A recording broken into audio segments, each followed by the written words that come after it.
Greetings, housemates, and welcome to Learn to Play Endless Legend. I'm Phwop, and this is going to be the very first turn of a Necrophage game. So I wanted to showcase how this race works. And what's important to know going into a game of Endless Legend as the Necrophage.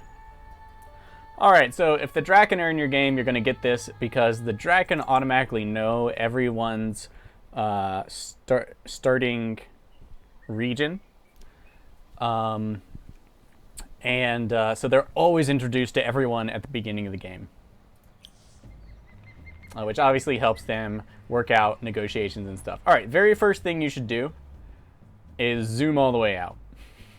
Note that anomalies and resources are going to be super rich in my game because I changed the world difficulty to easy, not the game difficulty. But the world is going to be bounteous and plentiful. Alright, so the very first thing you want to do is figure out where you're going to found your city. And there's a couple things you need to consider so you get that optimal city placement as soon as possible. The most important factors are going to be these anomalies. That is the little fern shape here. These little fans indicate like very rich deposits of goodies. It almost doesn't matter which one it is. You want to find the place where you can get the most of them. Other things to note are going to be villages and ruins, because cities work particularly well in two particular shapes. Let me turn on the grid. One shape is the pyramid, the triangle. You want it to be like this: 3 on a side, 4 on a side, 5 on a side, always in a larger and larger triangle. So you're going to have to squeeze that in, and unfortunately ruins can never become part of your city. That whole hex is off limits. So that means if we want to build a triangle, we can't do it around the ruin or including the ruin. And since all the anomalies are kind of packed around this ruin, that means trouble. The other really efficient shape for a city, and while it is efficient, it's not the only possible way, but it definitely is most efficient, and as cities grow larger, it becomes harder and harder to make them bigger. The other super efficient one is basically a snake. It is two rows right next to each other. It may seem a little weird, but it gets to be quite efficient once you get to your fifth. Your 5th district is really when it starts to kick in. And so that would be like from this forest tile up and from this field up. Or if we wanted to catch the most anomalies, it would probably be here to here. So that would be easier. We could, of course, it doesn't matter about height differences. Even impassable walls, you can build a district over impassable walls and upgrade height distances. That's not a problem. The only problems blocking you are the region borders, the fact that only one water tile can ever be made a district, and only if you research docks significantly later in the game, and the fact that ruins and minor faction villages can't be made into districts. So for us, probably the best starting area would be to make snakes here. And then just work around this temple, wouldn't be too bad. So you should also know the hotkey to turn on and off FIDs. The button is over here, and it is really important. So if you have more than one great spot, as we have a lot of choices here, we could probably do a triangle here. The best way to pick out a spot is to select the army with your settler in it, click colonize, and then hover and add these together. So 5 food plus 8 industry is 13, plus 14 science is 27, plus 3 dust is 30, and then for every 10 approval, count that as 1. So then plus 10 approval is 31. And that's great. That is just fine. 31 is solid. I would say 25 is good. Anything lower is trouble. And it can get up into the 40s if you're really lucky. Like 43 is incredible, godlike city placement. When it comes to what to consider most, rivers and water make a big difference. Almost as good as the anomalies, and in time better, especially if you're very dust focused. Rivers and coastal regions can make a lot of dust pretty early in the game for you. Also a lot of science and food and even more dust as you progress in tech. So rivers and lakes and ocean, really good. We don't have any of that, and that's fine. But I would say generally dust isn't the most important consideration for most races. Industry and a solid source of food. I think food is really important. Especially for us, we need anomalies to provide the food because we suck at fooding. This space gives us 5 food. This space gives us 2. You can see how bad that is. Now, I don't think it's actually counting the tiles we can't see.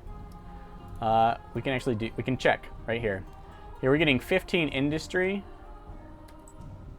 but I'm only counting 11, 13. We'll see. All right, so suppose you don't have enough information, you feel like. And if you ever get overwhelmed by the stuff, you feel like you can't parse what you're seeing, it's best to just zoom out.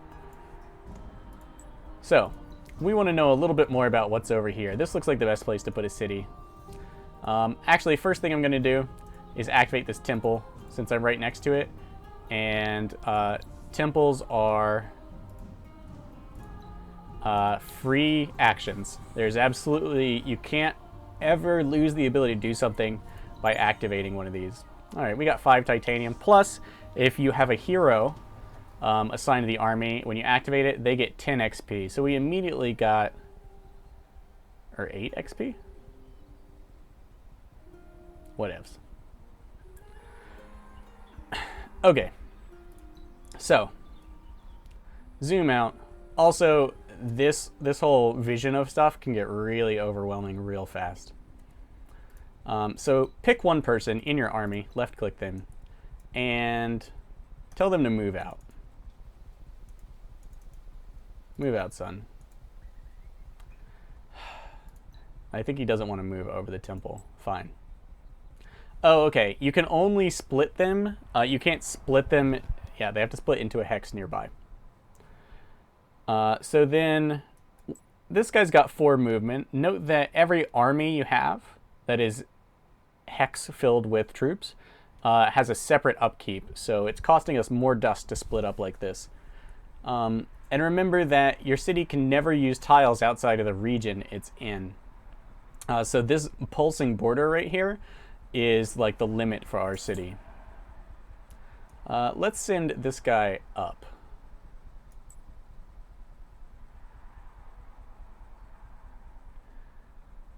All right. And then glass steel. One thing about the necrophages is they start with this technology, Alchemist's Furnace, which lets us build titanium and glass steel extractors. And if we happen to build our city on top of titanium or glass steel, then we will actually reap a significant bonus from that. All right, we encountered a minor faction. This is going to happen to you a lot, sometimes immediately when you start a new game. Likely, it's the minor faction for our region. I believe the starting regions always include only a single village. I think that's a balancing thing the game does. Like, you can never get more than a single village in your starting region. And for the necrophage, more villages is much, much better. So if you can skip out into another region and start a city, you might really luck out and get like 3 minor villages, which can be a huge boon. Okay, so it's actually important to pay attention to those. I just happen to know what the Sisters of Mercy do, because it can be hard to figure out what the bonuses are until later on in the game. All right, what I really want to know is what's over here, because I'm definitely going to build my city over here, I think. Although there's some serious food growth up here. I could do a really big triangle. That actually seems like a good idea. Yeah, I could do a whole 1, 2, 3, 4, 5-sided triangle.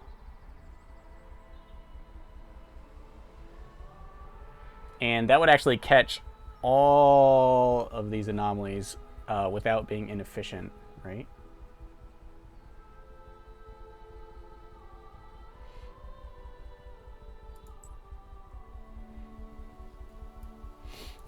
Okay, so it looks like I would prefer to start my city. I guess start here for everything, but 0 food would really suck. 12 food here does not look like a bad deal. What's that? 17, 24, 29, 30. If I were going to prioritize these, I would go with food, science, and industry as the 3 primary parts. The next thing I would look for is how many tiles from my starting city to other highly desirable anomalies, because I'm gonna expand like this. I can quickly grab up this anomaly, then like that one and that one, so that's pretty good. It'll be a while before I ever get over here, but that's still fine. Yeah, so I was thinking over here, but now I'm pretty sure I'm going to start here because it comes with more food than anywhere else. You can make up industry through population. Basically, you can make up for the lack of anything through population, although money is easiest made up through research. So let's still take it slow.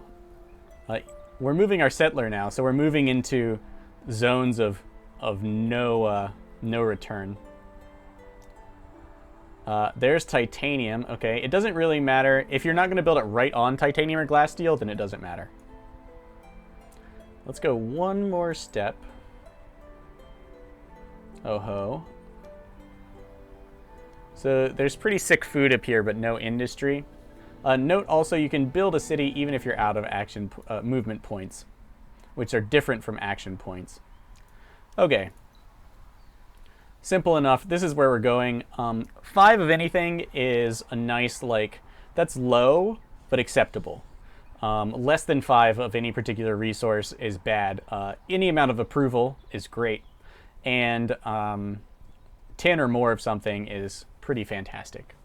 Especially a solid starting science. It's going to be a while before you can really boost your science. And a really nice starting science is really good. All right, so we've built our city. Our city is a little happier than normal because it gets plus 10. Happiness increases your food and industry production on this city only, and our security against espionage. Now, the first thing I would do is check if moving this guy results in a longer time for your next population to appear. In this case, it does. It's 1 more turn. So we're going to leave him up here, as we'll double our population with the first birth here. The first thing you should probably build is, I suggest, the Founders Memorial. It's a one-time only build, and it's meant to be built in your starting city just to boost everything. It gives you 2 of everything except for influence, which you get 1 of. Note that doubles your influence production all by itself, while also increasing the rate at which you build things, and your dust, and your science, and your food. So it's great. Note that initially at least, every population gives you 4 when assigned to produce. So here, this guy's assigned to produce food. He gives me 4 food. That's what this number means. And then we get 12 base for a total of 16. So note that we can get like an 80% improvement in our production. We actually doubled it because they're happy by moving over here. That makes our Founders Memorial go from, what, 11 turns to 6. That's 5 turns. However, as you'll see, getting that point of population lets us do that and keep producing lots of food. So population is powerful, especially at the beginning of the game. Obviously, it just gives you get a good bit of income, but you can see it doesn't really come to much because we have so much military upkeep right now for having 3 different armies since we split up 3 ways. Note that our hero is still an army all by himself. Okay, so that's our plan. We want to get our first extra population as soon as possible. Once you get that person, and if you can get him, if it's not going to cost you time to get the next population, then move this guy over to production to get that Founders Memorial out and its bonus industry working for you, because there's plenty of stuff to build. The Necrophage especially need, they often need a 3rd unit for their first quest objective. Is like kill X number of minor factions, or kill X number of enemies with an army that has at least 3 Necrophage units, and you only start with 2, so building a Forager or something, or a Necrodrone immediately is often kind of important to you. Alright, so we founded our city. Let's turn that off. It is nice to have glass, steel, and titanium in here already, and you want to keep an eye out to see if you actually scored some sweet luxury goods, and you want to make that research a priority.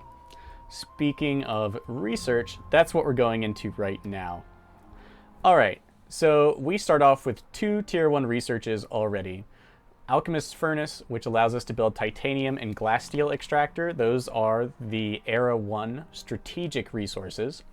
You use those to build buildings in Era 2, and for the rest of the eras, there are advanced buildings that use titanium and glass steel through the whole game, so you cannot skip this technology in any race. So it's nice to start off with it. You can also use them in combination with these researches, or the Era 2 researches for armor and weapons, to create superior equipment for your soldiers. Now you have to pay for those on a per soldier basis, so you're going to need quite a bit, but they are really powerful. In comparison to the Era 1 standard equipment, and you get new standard equipment in every era, they're actually they're somewhere above 2 but below 3. So, and that's how it works for all of the researched equipment. Not only is it better than the next era, it's only a little behind. It's like an era and a half ahead of its time. So you can go with the standard upgrades, but if you really need combat advantage now, and you've got the ability to extract the right goods or pay for them or whatever, then they can really pay off and give you a huge advantage. All right. And let's see. Okay. We've also got access to the Necrodrone. This is our second unit for our race.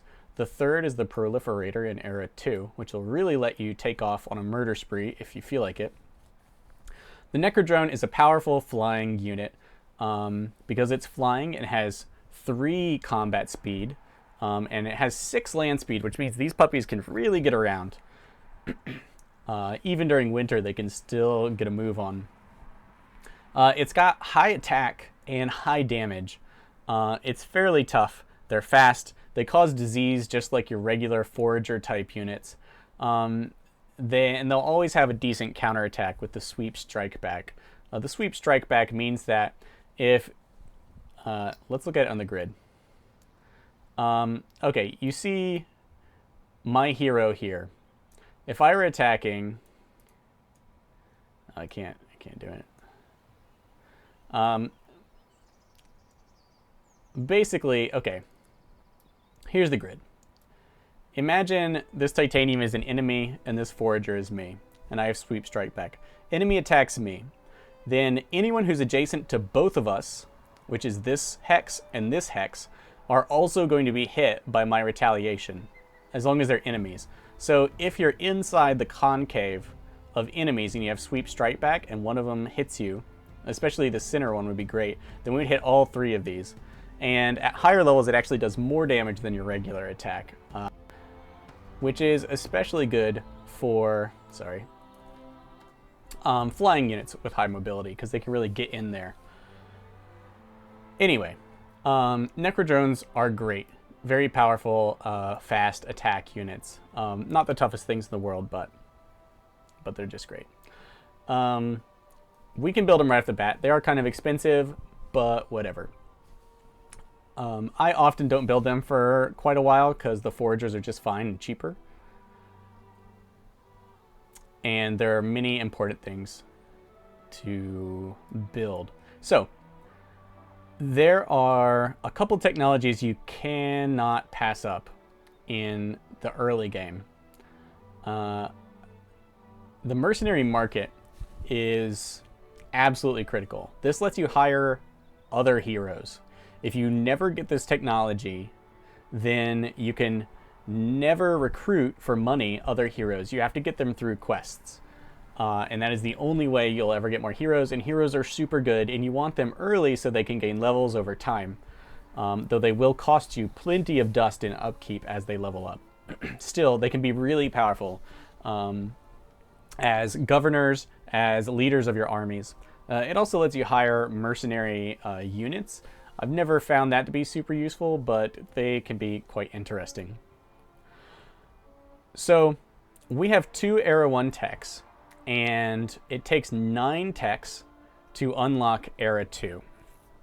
Because every tech you research makes all follow-up techs more expensive, and because every era has higher base expenses, you optimally will only ever research 9 from each era.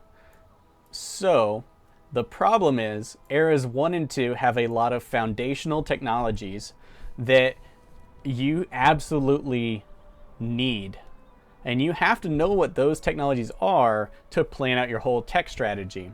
Now, you'll note there are no tech trees. None of this is dependent. I can just mix and match. I can research these in any order I want. As long as it's all within the same era. On this side, you see science and industry, empire and expansion, economy and population, military. So over here, it's going to be industry, dust, and equipment. Down here, it's going to be approval, influence, and politics. Over here, it's going to be dust and food and luxury goods. And up here, it's going to be units, army actions like pillaging or siege improvements, and how to acquire new units or fortify your cities. So, this technology, the Mill Foundry, is the basic city improvement, aka building, that increases your industry. You'll note that it has a percentage industry increase on city. Percentage increases are so good, and these are significant, like 15 or 10%.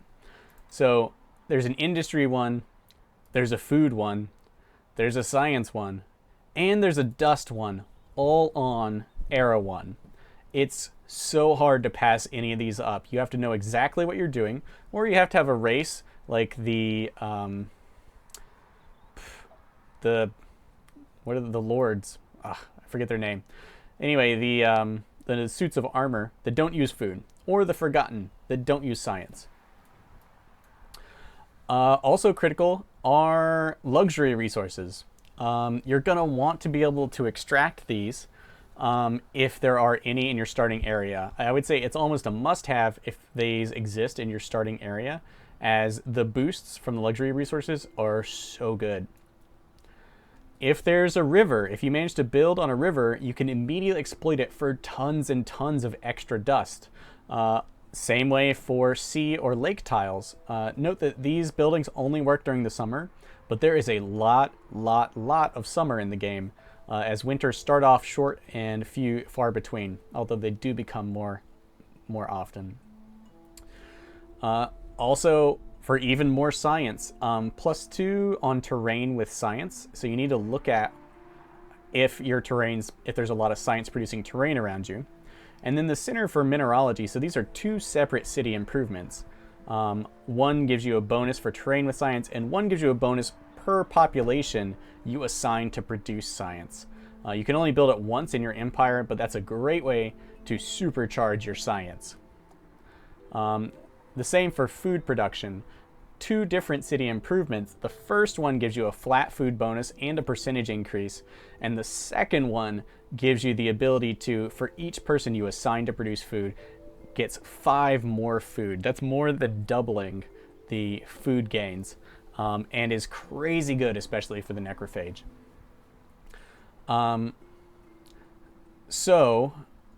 We've got 4 lined up right now. And we've already researched 2 out of 9. So that puts us at 6. We've got 3 left we can research. Are there any luxury goods in my neighborhood? I don't think so. There's a way to check. If you look up here, it'll show you how many villages there are, even if you haven't found the village on the map. It'll list it as a village with a question mark. So you can always tell how many villages are in your region. And it'll show you all the resources. And if you have a resource you haven't found on the map yet, it'll show up as a question mark. So I know there are no luxury goods. There's only glass, steel, and titanium in my area. So I don't need to research this right off the bat. Not a high priority. So likewise to industry, food, science, and dust, there is approval and influence. The last resource produced by a city is influence. And of course, approval, having a high approval within a city increases your production in food output. And then having a high average approval across your whole empire actually increases your science and dust production by up to 30%. So that can be a huge bonus. Having high approval is great. But what are we passing up on? 2 city improvements, one that gives you extra room for militia and one that gives you extra XP and fortification. We're going to want this one, so we've only got 2 choices left. How much science is happening on terrain near me? Looks like there's only 3 science on things that I am close to. But then this whole zone is just chock full of science. And science is really good. So I think I'm going to take this. And I get 1 more. I think what I'm going to do is I'm going to stock up on titanium and glass steel for my era 2. And since I'm going heavy into research, I will get to these better weapons sooner, so I'm going to skip these 2. Era 2 is probably the one most packed with must-have technologies. It can be really hard to squeeze in even a single one of these weapon researches, but I think it can definitely be worth it. I'll also note that if you're going to have not your hero, if you're going to split up your army and activate a lot of ruins at the beginning of the game, then researching Search Party at the beginning can really pay off, because it reduces your chance of getting nothing, increases your chance of getting something really good, and later on, way down the line, it functions really nicely with this research, which lets you research any ruins you have already searched, which is, as you can imagine, crazy good. But if you don't research it early, I don't think you should bother.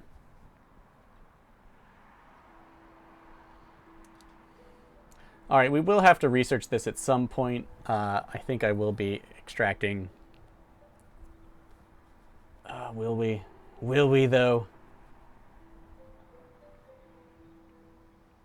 Let's just leave it at this. I'll put this here, and we'll get one final tech of our choice that we can choose. Pillage is cool. It's not the easiest thing in the world to do, and you have to be at war with someone. Fortunately, we do like being at war, but I don't know if anyone's close to me or not. I think my choices are going to be between these extractors, which are great later on, and aquapolistics, depending on where I think my second city is going to go.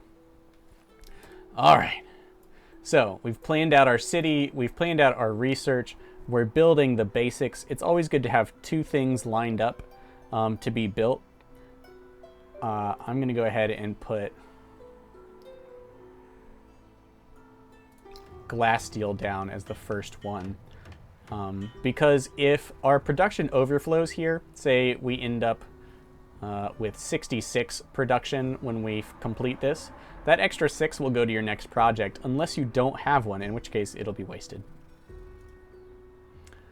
Lastly, so everyone's out of movement. There's one thing you can do to save yourself a little money, and that is we can assign this hero to do something. Now heroes, so we're going to break up this army by unassigning him. So no, he is gone. He's in the ether now at our hero academy. So from there, you can push F5 or you can go up to this little badge. We can assign him to an army or a city, or even to infiltrate a city, although the shadow heroes are by far the best at this. We can also take a look at him.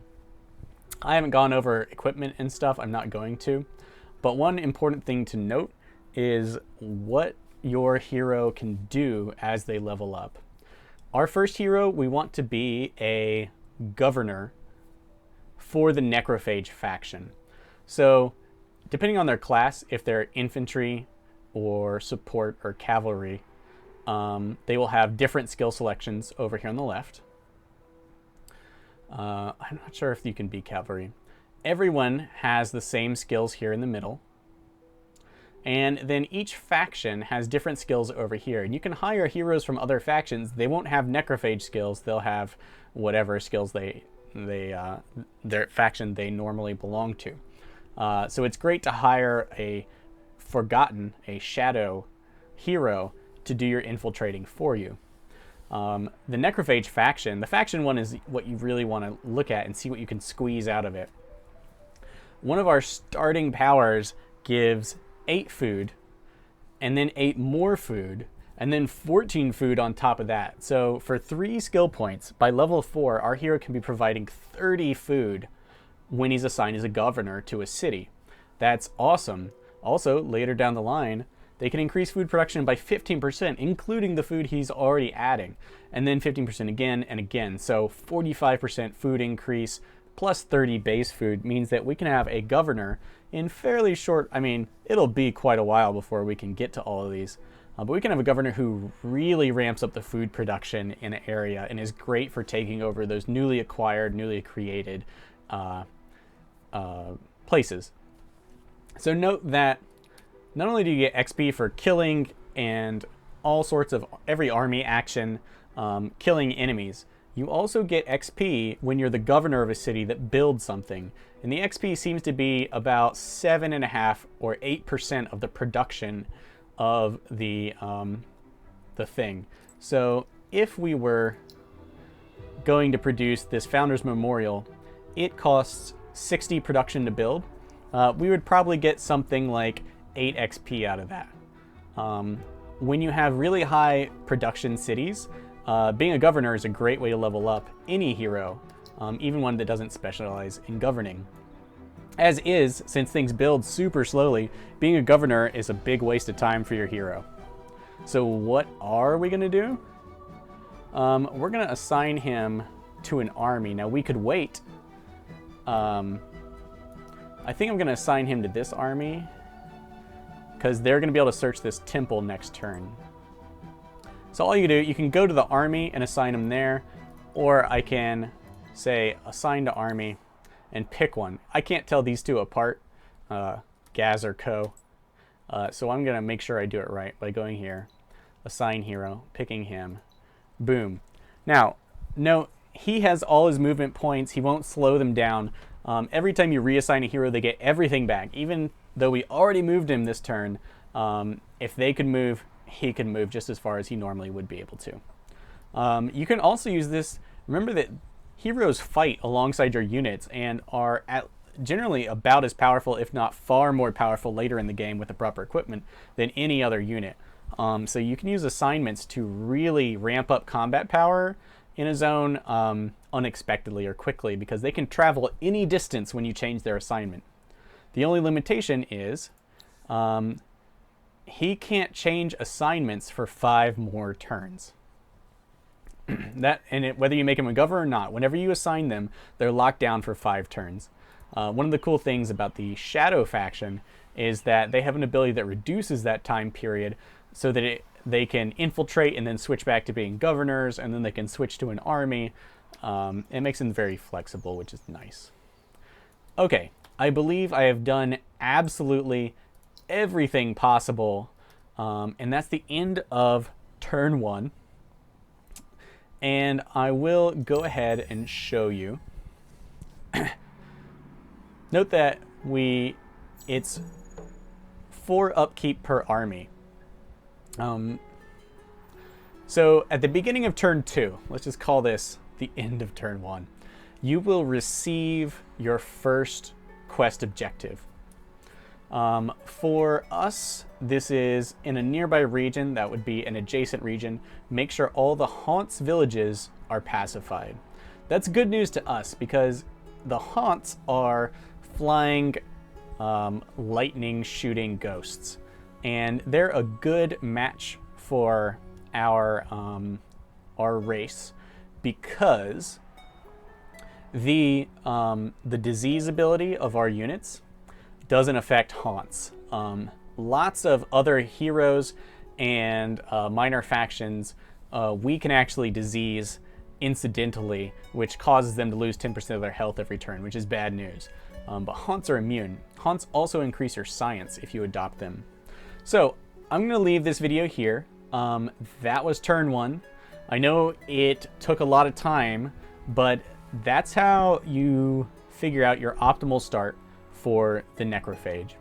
I'm going to continue this with the next couple turns, as well as a like first battle kind of look at how to play the Necrophage and how to play Endless Legend in general. So thank you for watching.